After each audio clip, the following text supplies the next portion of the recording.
Okay. Hello again. My name's Alex. I go by Digital Geist. Been making music for a little bit. This is kind of intended to be an addendum to some of the other Moonwind uh, videos that I've done. I think I did one where I showed how to update everything and how to reinstall and reinitialize everything because that was a chore to figure out. The other one was kind of basic usage, and I didn't really get into the envelopes or anything. But I've been running my mouth about this for a little bit online because I was so excited about it.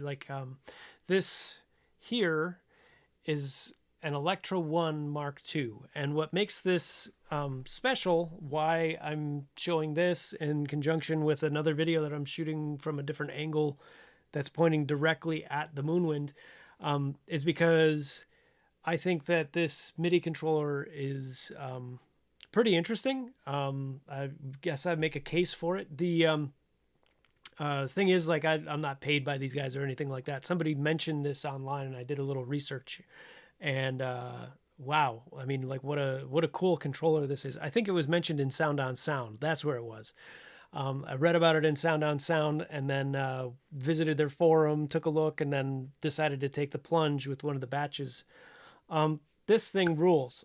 So when I'm talking about the Moonwind, one of the things that's really cool about it is that you have a bunch of knobs on it already. You have your cutoff and your resonance, and your Q, and you have both filters right there in front of you that you can grab the poles of, and you also have the four knobs that will control pretty much anything, right? Your FX parameters or bits of sequences and things like that. What I did here, this is a preset that I built.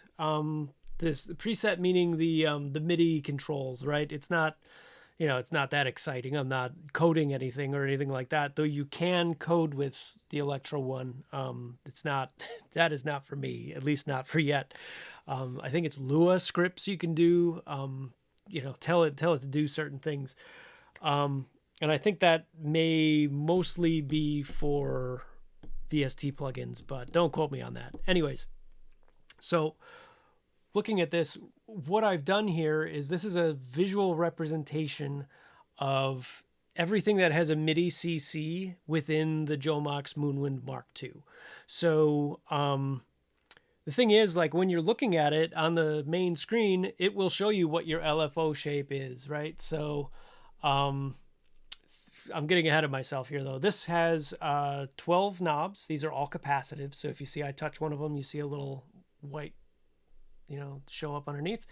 And so you have 12, but these are 3 banks of 12, right? So you really have 36 separate something or others that you can do with this, right? So you can have switches, right? You can have switches that turn on and off things.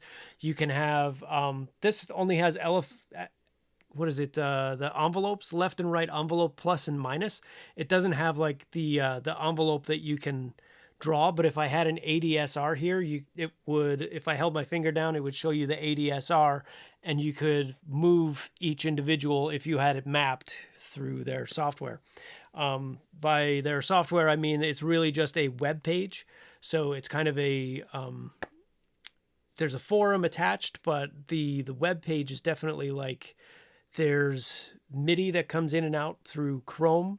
So I use the browser Arc, which is built on Chromium, so it's the same thing. But it uses MIDI there to kind of store your presets, and then you can just download them to this device or whatever device. The cool thing about that is that it's a community of people making these presets. So, I mean, you can find some that have been made public that are kind of half finished or half baked, and take what they started and build your own and keep it private, or you can make it public. It doesn't matter. Or you can kind of reach for the stars and see how much of this stuff you can map in a certain way. Some of those guys seem to take it as a challenge to have like literally everything within this Electra thing. So you have like different pages. You can have like, what is that?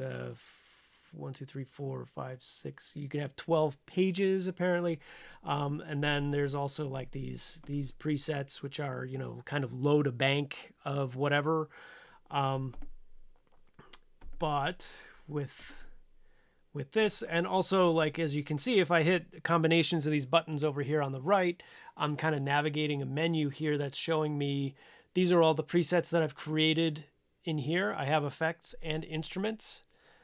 So say like the Melbourne Nina across the room, if I move a knob here, it will actually move the motorized knob on the synthesizer, which is fun. But if I go to, say, here's my effects, I have the Moonwind. We'll just concern ourselves with this one for right now. Okay, go away. Yeah, I confused myself a lot. This was actually one of the first that I put together because I just wanted everything to fit on one page, and it seemed like I could do that. So up here at the top, and you can have this mapped any way you want, really. This is just the way that I've done it. But it makes a little bit more sense on when you're looking at it from this way, right? So I have controls for the left filter, controls for the right filter. Then I have the LFOs underneath that in this second bank here. Try and move my fingers so that they match what you're seeing, because I've got them dead on, but it's not because of the way the camera is, right? So, but then we have LFOs, and then this is effects, filter routing, things like that. So, this is what's cool. So I've got a session of Live open in the background here on my desktop. Within that, I have, come on, baby. Oh, that's why. I have to go back here. There we go.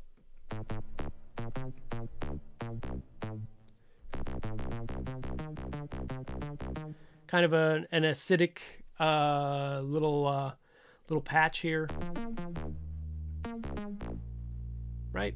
Cool stuff. It's just, I think it's a phase plant preset that I have here, but you can see, well, you can't see because because of the overlay, but this, where, if I move my mouse, can you see it? Hang on. I can move this. I can do this. Okay. So this area right here, whoops, oh my God, what am I doing? There we go. This right here is what's going in and coming back, or what's going out and coming back. So I have the Moonwind here. I'm going to kind of explain what's going on here. I have a MIDI track that is MIDI only from the Electra One, which is this controller, sent to my MIDI interface, which is then going to the Jomox Moonwind. So that's just one track, and remember, you have to have it armed, so you have to have both armed if you're gonna send some notes. So this track is actually where Phase Plant lives. I have a little custom instrument setup that I usually do for a lot of this stuff, and that's more for another story, right? I'm using there's a fader fox that I'm using for this that will automatically, when I load a device, set up an EQ so that I can EQ instruments on the way in. Anyways, this device here, this is what we're talking about. This is the Jomox Moonwind actual analog output and input, right? So this is the input. This is going from my audio device, going out to the Jomox, and then back in here. So that's the audio effect. So this is what it is normally.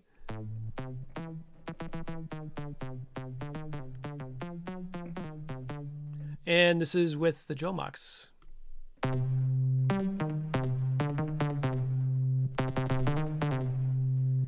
And I will just play back a loop that I've got going and screw around with this so that you get an idea of what you're actually seeing here. I'm going to be messing around with the cutoff, but also you can see here with the LFOs, I actually, because there's MIDI controls that will change the LFO shapes, I actually drew them into the preset.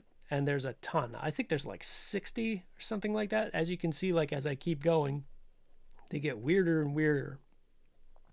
Squiggles and inverses, and then straight on to like clouds of noise. But all of that is represented right here on this screen. Now, on the Moonwind, it's also displayed on that screen as well. So, I mean, don't think that you absolutely need this controller or anything like that. This is just an example of one of the things that I've done with this controller. I've found that this is actually very useful when you're doing stuff with guitar pedals, right? Hologram microcosm, great example. You can like move 12 of those hard to find or shift commands that you got to get to by holding a shift button and moving a knob, right? I think the filter knob on the microcosm is cut off on one side, but then if you hold shift, it's resonance. Well, this will do both because they're mapped to different MIDI CCs. So it's easy with this, but it's impossible to do on the physical unit without mapping some CCs. Now, if you know the MIDI CCs, you can just create a MIDI device or create MIDI envelopes and clips that associate with those MIDI CCs within Live. It's not impossible. You don't need to spend money to fix this problem, right? You can just kind of go in, and when you create a clip within Live, you can go to this envelopes area, and from there you have this really big, you have a lot of MIDI controls that you can go through here. So it all really depends on how you want to approach this. Definitely there's a bit more book learning to go with Ableton and the way that you can kind of change and augment CCs as they go through. This is really fun for performing, and let's say we can record my knob movements here and play them back. So let's without me blabbing on anymore, let's talk here. Here we go. There we go.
Here's another thing.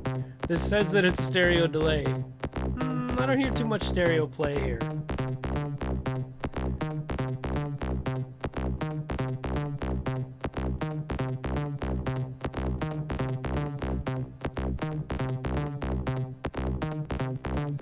This is the set to FX only, no filter. This is filter plus effects, filter no effects. And this is the routing here, where it's stereo, parallel, serial, one into the next, and then feedback. As if feedback wasn't enough already.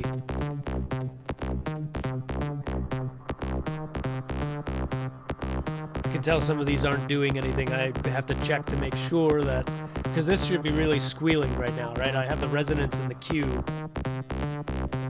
Unless I have something going on here, maybe, nope. No, it doesn't look like it at least.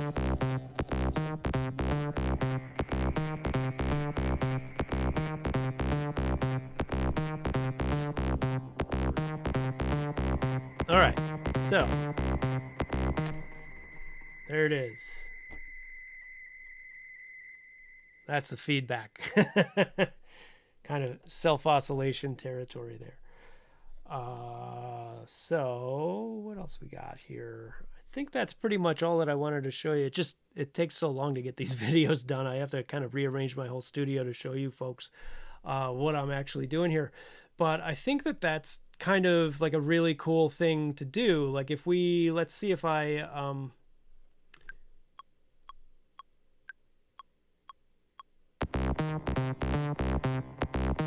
oops.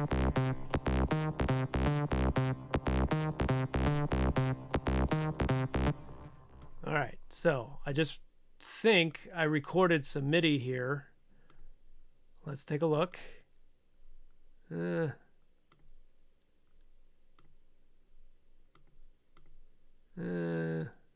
we go. Yes. So it actually recorded my knob movements, which is great. I put this into draw mode. I don't have to worry about that. I can kind of go, let's do this. So now let's hear it.